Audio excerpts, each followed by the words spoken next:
everyone, how are you doing? So as soon as I finish this cup of tea, we're going to head into the NEC show, the Caravan Camping and Motorhome show, February 2020 at the NEC. Did I say that already? Yes, I think I did. Anyway, we're going to head into the NEC, and you know, we've had this little mini caravan, 6 meters long, Ariba feeling, for almost 3 years now, although we've only been running the channel for about a year. Oh, and I should tell you there's a blog as well. So I've set up a website and there's a link in the description below. So do go and check it out and let me know what you think. So apart from that, you know, we've had this little caravan, and there are evenings, of course. This is a small space, and increasingly now the boys are getting bigger, and I'm thinking, actually, is this the right decision for us? And there are evenings, for example, if it's been blowing an absolute hoolie all day or raining all day, and I think actually this would be much easier in a huge twin axle. Because let's face it, to get the size beds we've got in this tiny caravan, so enough for really 4 adults, and the boys in separate areas because they won't share a bed, of course. You know, they're getting towards teenage boys. So to get the sort of bed spaces we need, it would have to be a big twin axle with huge front sofas. And I think, yeah, of course it would be easier on those sort of evenings, but then I find myself towing down tiny country lanes or getting stuck over, I don't know, humpback dry stone wall edge bridges. And I think, no, this is still perfect for us. So today we're going to head in, it's just the youngest and I today, we're going to head in and we're going to see what we can find in terms of tiny family caravans. So what's out there that's around the 6 meters mark, possibly even slightly shorter. You know, and try and use some of the experience we've built up over the 3 years to say what we think is good and bad about each one, and then hopefully take you with us. So come along and see what you think about what we think. Hopefully we can start a bit of a conversation. So with the various models you see, pop some comments in the notes below and let us know what you think. Anyway, be wonderful to have you join us. So let's go. I think all the tea's gone. Let's head to the car. First up, the Swift Basecamp. As of yesterday, these things are available as either a 2 or 4 berth, and in normal or special editions for the 2 berth and just the special edition for the 4 berth. I'll leave it for you to work out whether the special edition extras are worth it to you. Now, you could of course go for a 2 berth which has the longer front sofas and sleep some people in an awning.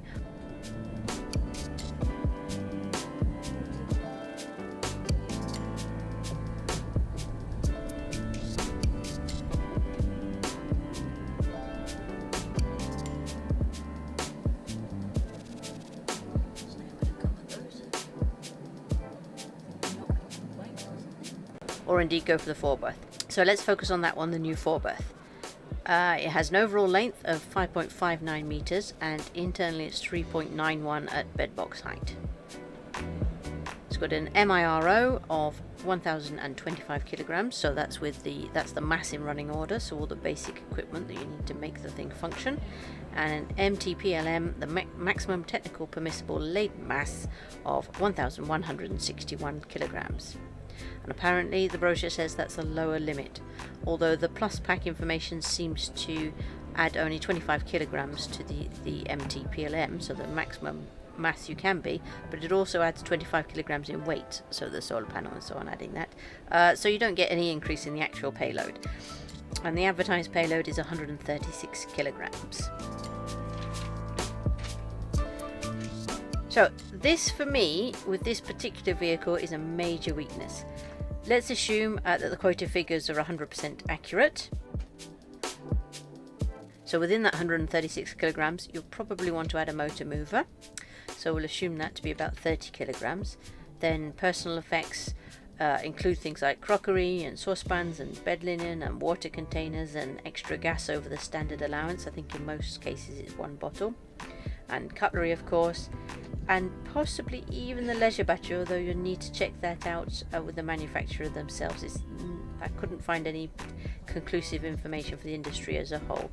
But that's kind of essential, really. And those things outandaboutlive.co.uk list in one of their articles as about 50 kilograms on average.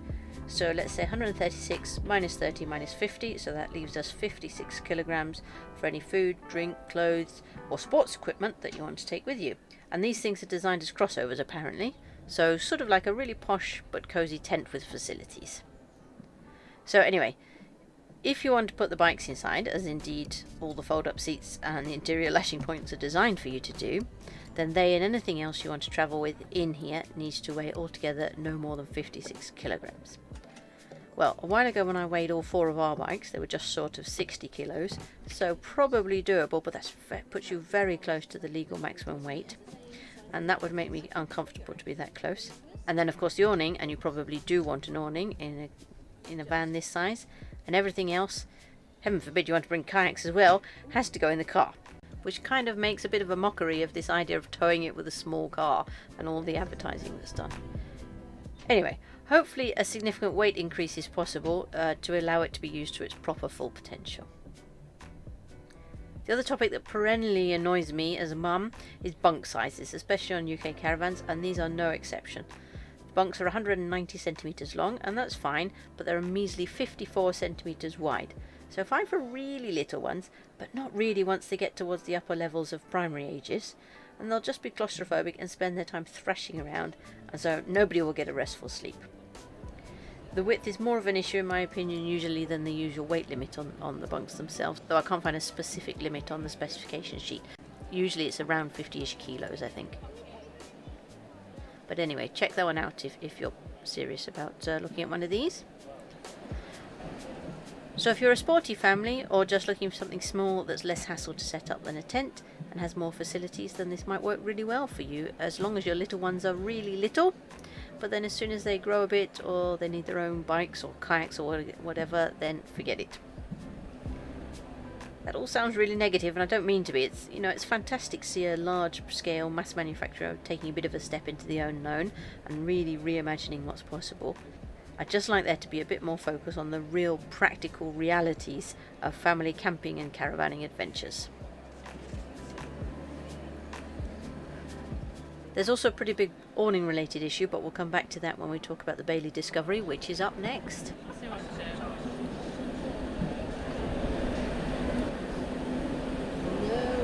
Channel, so you have to have the one on the back. Okay, so let's get this issue out now. Here's the Bailey Discovery D42, which has been displayed on a 9 by 5 meter pitch, and this D42 is 5.615 meters long. Very precise. So it's set up here with this glorious wraparound awning, but why am I sounding a bit cynical again? Well, Bailey are claiming that 9 by 5 is a standard pitch. Maybe the Caravan Club's standard pitch size. So after this little clip I'll insert a little screenshot from the Camping and Caravanning Club's website, where they say that a standard pitch is 8 by 5 meters, and also Camping in the Forest website, and they say exactly the same, 8 by 5 meters, because of course Camping in the Forest is a joint venture between the Forestry Commission and the Camping and Caravanning Club. Anyway, so they say 8 by 5 is a standard pitch, and if you're any bigger than that you have to have a jumbo pitch on the sites where those are available, and of course pay extra for that. So surely it would be much safer to assume that a standard pitch is 8 by 5 and not 9 by 5. So I've had a quick look on the Prima website. So Prima, the accessory supplier that's owned and run by Bailey, they're just branded as Prima. Anyway, I've had a look on the website page for this particular wraparound awning, and it claims that the total length of the Caravan plus the awning is 8 meters for the 2-berth, 8.5 for the 3-berth, and 9.6 for the 4-berth.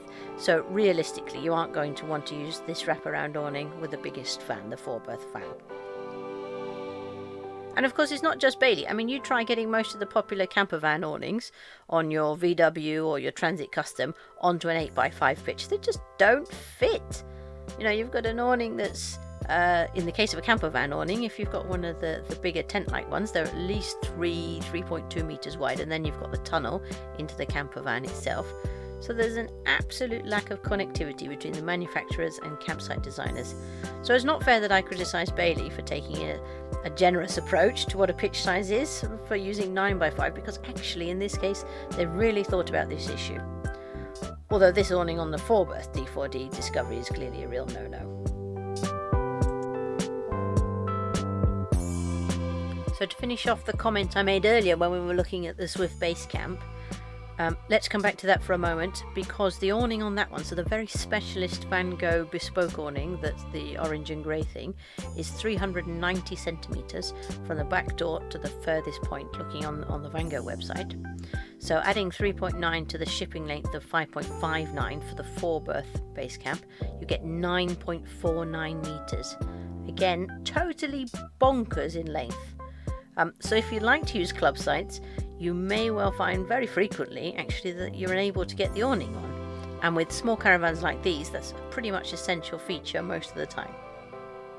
So there are some retailers that seem to have picked up on this, and I can see them advertising a 2 meter wide, 235 centimeter deep porch awning to fit on the Basecamp, which at least means you'd be able to get on a pitch, but you certainly wouldn't be able to use the awning for very much at all. The other issue, of course, with the Basecamp is the lack of awning channel anywhere else but the rear, so that's your only option for awnings really, unless you want to add a rail somewhere, and then you're getting into complicated issues of heights and various straight lines that you need to get an awning on. Anyway, what started out as a moan should really conclude as I guess a buyer beware warning. So really think about how and where you want to use a caravan like this, and get yourself really well informed about pitch sizes. Don't just automatically trust the sales literature. But also, you know, I should say well done to Bailey. I started to moan when we came to look at the Discovery, but it really should be well done for taking the issue on board and taking it seriously and being completely clear about what their products offer. So anyway, let's have a look around this D42.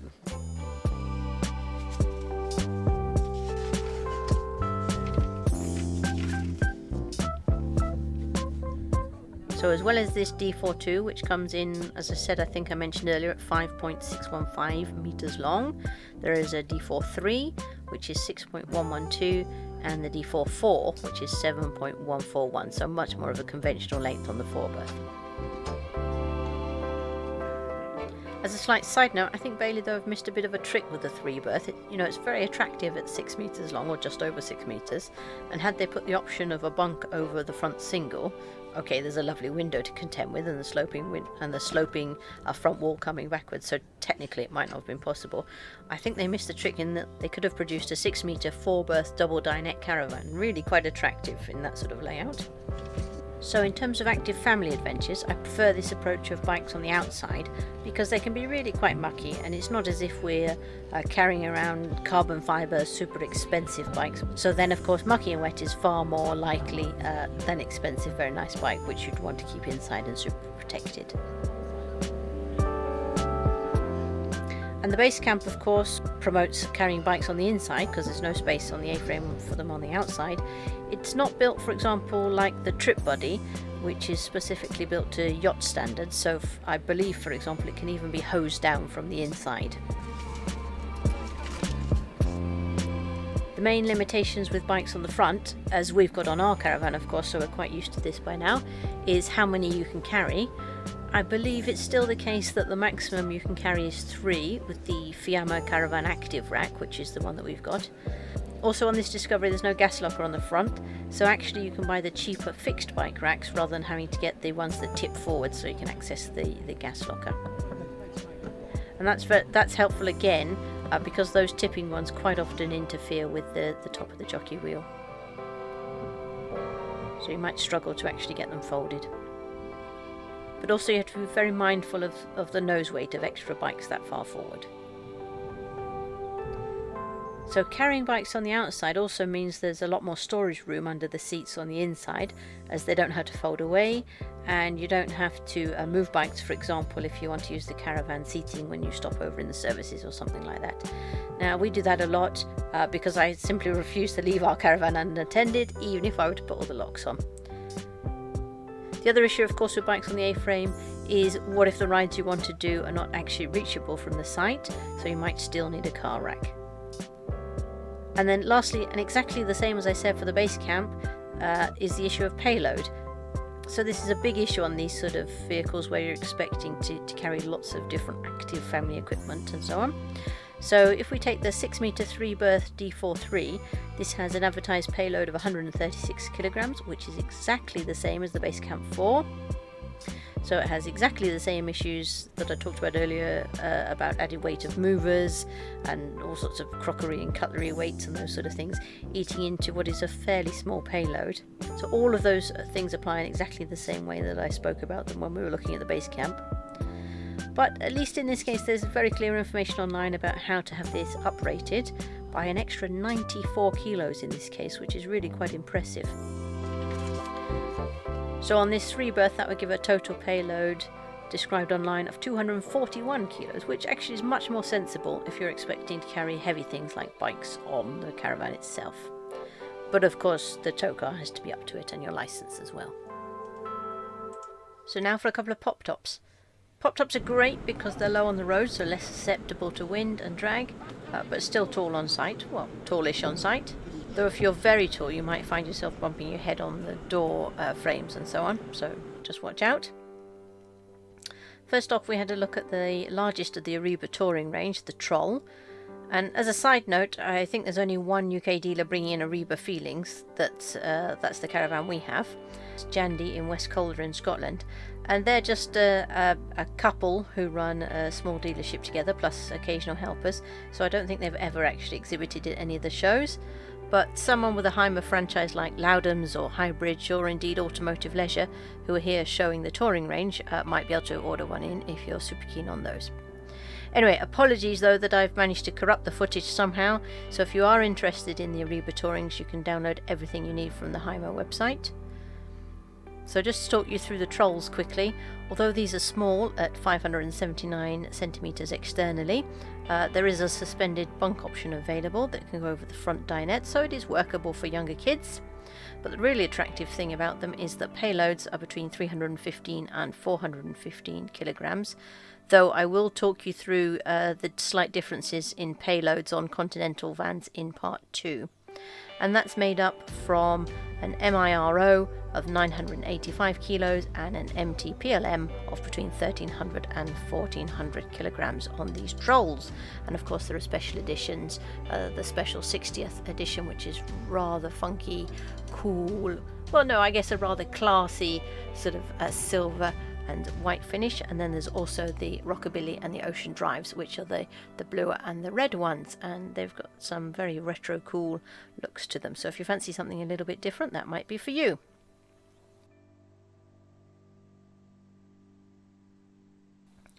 Whilst we're here in Pop Top land, here's the Trigano Silver Evasion 430 CP.